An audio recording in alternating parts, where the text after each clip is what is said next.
So this is a creek branch that runs through the property. And over the years, this has been a great place for us to find old bottles. The majority of which are from probably the 1950s and 60s. On a property like this, we found them in the water, especially after it rains. It'll help wash some up. And then also around some of the larger, older trees on the property, there have been things left over from old chicken houses, such as old feeders, the red hat feeders. We've also found old bottles from that time period, the 1960s kind of era, around some of the trees out here as well. This is the first time I've been down in a while, and there is a circular shape right there in the water. It's kind of dark colored, so that might possibly be an old, darker bottle, a broken off piece. Usually they end up being broken pieces of bottle, but on a rare occasion we do find whole bottles. This area is also known to find things like old cannonballs and arrowheads. One of the main bottles we found recently, I believe it was last year, was a 1960s glass ketchup bottle. So the darker shape actually ended up being a broken piece of bottle. Would have been a larger jar, but that's a good sign. That's a fresher wash up that we've seen. So we're going to keep looking, walking through the creek, through the branch here, and looking for more bottles. Here's another interesting find. A very long piece of rebar was sticking out from under the surface of the sediment down here. About 5 foot tall or so. There's another new find. There's someone's old spent shot shell. A good practice when you're walking the creek is to look for tracks too. With some of this deeper water, it's definitely a good idea if you're walking through the water to bring yourself a pair of water boots or mud boots. If you like looking for stones, you might find yourself some really interesting ones. I just picked up this one that looks like a long rectangle. It's pretty interesting. Find a lot of sandstone and quartz in this area. Some areas you may have to walk along the bank and look down.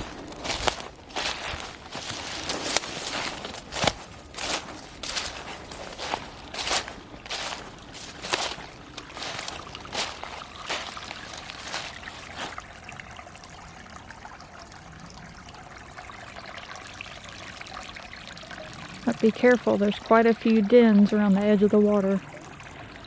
Here we go. Let's zoom in a little bit. Let's see. Been walking for a few minutes here. Check this out. Oh wow, it's still intact too. Look at that. I wonder if it's an old perfume bottle. Let's see. Oh, look at that. It is. It's an Avon bottle. I'll take that one back and look it up. But that is an intact bottle. That's great to find. So after about 30 minutes or so of walking a short section, other than finding a broken piece of bottle, we found this whole bottle. The bottom is marked Avon, and there's a number 19 inside of a circle. We're going to take it back and look it up. Compare it to some ads, perhaps, pictures of old ads, and see if we can identify what perfume this was based on the bottle shape and the markings on the bottom. You can see all the sediment that's settled in the bottom of it from where it was laying in the creek. But this is really nice to find, and we'll put up the results of what we find about this bottle and perhaps the age of it. So this is an area at the base of an old sweet gum tree where you can see some chicken feeders that were thrown around the base of it. There's two trees in a pretty close proximity to one another that have this. Let's go find the other one.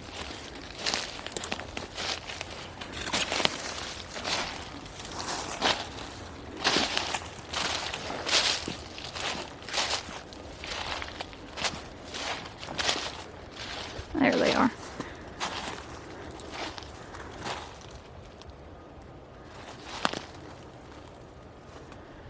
There's quite a bit of feeders here. And old equipment from a chicken house. So this is day 2 of looking for bottles, and we're down in another part of the creek branch, and we've had really good luck on this side. So we're going to look around today and see what we can find. This is a good opportunity as well to look for wildlife tracks. Usually we'll see deer and raccoon mainly along the banks here, and there is a raccoon paw print right there. Another really nice raccoon track by the branch.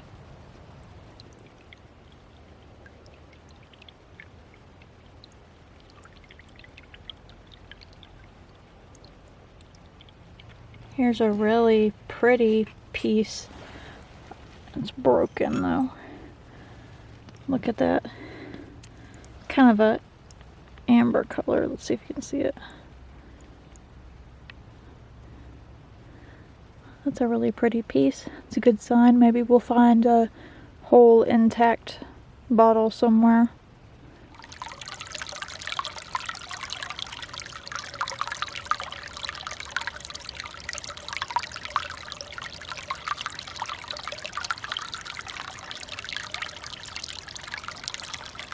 Let's see.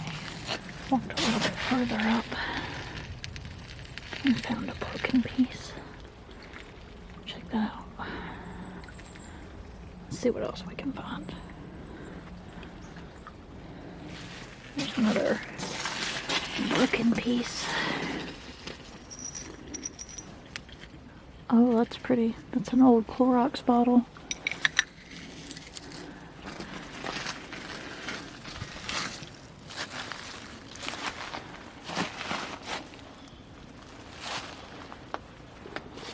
One back this way a little bit. I've got to try to get to. That was a whole jar.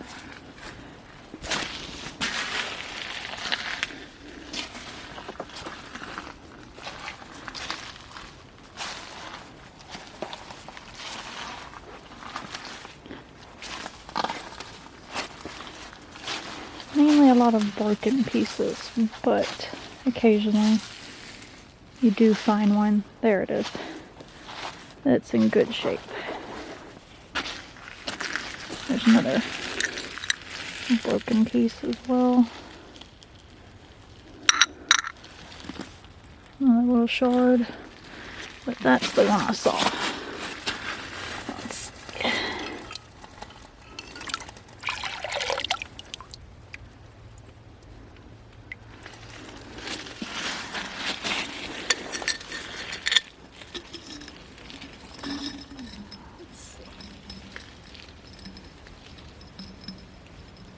Can't quite make it out. We'll take it back and put some light to it and try to see what's on the bottom of it. But this is the intact jar find, and then lots of small pieces. And we found one more broken piece here at the end of the walk. We're pretty much to an inaccessible part of the branch. So this will be the end. Sometimes you'll find a jar, sometimes you won't. It might just be broken pieces. But after 2 finds over the past 2 days, I'd say that's a big success, and we'll wait for a little while, let it rain and wash back out a little bit more, and then come back and check again, maybe in a couple of months, and see what we can find. So here are today's finds. We've got the 2 broken pieces that are the bottoms with the identifying marks, and we've got 1 intact jar. An interesting thing to point out, thanks to glass bottle marks, we find a lot of these that have the, at the top there you'll see it in the center, the I inside of a circle, which is an O. We've got it on that one. We've also got it here on the top of the Clorox bottle. and that is the maker's mark for Owens, Illinois. And we'll show you more about that as we look into it and go through the website, and we'll figure out what these jars were, maybe where they were manufactured, what they contained, and try to date them. So now that we've got our glass jars and we're going to take them back and clean them up, here's some tips on how we clean the jars that we have. So some of these that have an open mouth, it's not that hard to clean out. Some of the ones that are narrower, we have bottle brushes, old bottle brushes we used for cleaning our hummingbird feeders, and once they're replaced we save them, and they're really handy for getting inside of the jars and cleaning them out better. Some of them it's going to be really difficult, so don't worry about it, but if you can and you want to try to clean them up a little bit better, usually what we do is use some warm water and some Dawn dish soap, let them soak for a little while, and then gently scrub them out and rinse them off, and then let them dry. And it usually gets them fairly clean, so we'll show you what these look like after we let them soak for a little bit and clean them off.